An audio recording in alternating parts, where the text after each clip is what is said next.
Students, we are back with the topic How I Became a Socialist by Helen Keller. So, this is a topic for the fourth semester students of Kannur University. So, let's move into this topic. So, let's see about Helen Keller. Helen Adams Keller, she was an American author, disability rights advocate, political activist, and a lecturer. She was born in West Escambia, Alabama. Keller became deaf and blind from a severe fever she had as an infant. She first learned to communicate with words at the age of 7 from the instruction from Annie Sullivan, a graduate from the Perkins School for the Blind. Keller was catapulted into fame before the age of 11 when the principal at the Perkins School embellished reports from Sullivan and released them to the press. At the time, when it was still rare for any woman to attend college, Keller was the first deaf-blind student to graduate college in the United States. She later said about her college experience, "College isn't the place to go for any ideas. I thought I was going to college to be educated. They did not teach me about things as they are today, or about the vital problems of the people. They taught me Greek drama and Roman history, the celebrated achievements of war, rather than those of heroes of peace. Education taught me that it was finer thing to be a Napoleon than to create a new potato, becoming a socialist."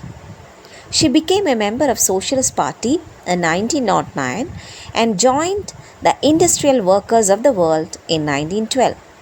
How did I become a socialist? By reading. Keller writes in one of her first articles for the New York Call. She first read H.G. Wells' Old Worlds for New Progress and Poverty by Henry George, Karl Marx, and periodicals from socialist parties abroad. She read Braille in English, French, German, Greek, and Latin. And friends would come read to her by signing the manual alphabet in the palm of her hand. The Evening World, 1960. Keller was outspoken on the major issue of her day, providing a revolutionary working class point of view. Keller was involved in many struggles, including women's suffrage, abortion, labor unions, disability rights, civil rights, and fighting against the imperialist war machine. She was a founder of the American Civil Liberties Union. Now let's see how press turns against Keller. The more she wrote and published her socialist ideas, the more the press turned against Keller. But by then, she was too famous to just ignore. The Anglic child the papers adored was now smeared. One day, she was a child genius and a miracle.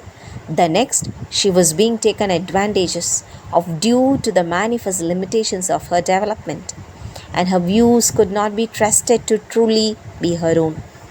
In 1924, she wrote in a letter, "So long as I confine my activities to social service and the blind, they compliment me extravagantly, calling me arch-priestless and sightless, wonder woman, and a modern miracle.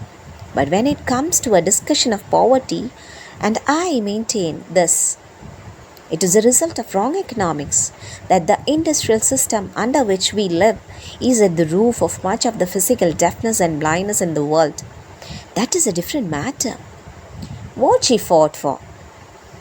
Keller believed that the US government should not enter World War, a position that was controversial even on the left. In her speech, Menace of the Militarist Program, she said, "In spite of the historical proof of the futility of war, the United States is preparing to raise $1 billion and 1 million soldiers in preparations of the war. Behind the active agitations of defense, you will find J.P. Morgan and Co., and then capitalists who have invested their money in shrapnel plants and others that turn out implements of murder. They want armaments because of their bigger war. For these capitalists want to develop new markets for their hideous traffic. Nothing is to be gained by the workers from the war. They suffer all miseries, while the rulers reap the rewards. Their wages are not increased, nor their toil made lighter, nor their homes made more comfortable. The army they are supposed to raise can be. She fought for the militant women's suffrage and abortion rights.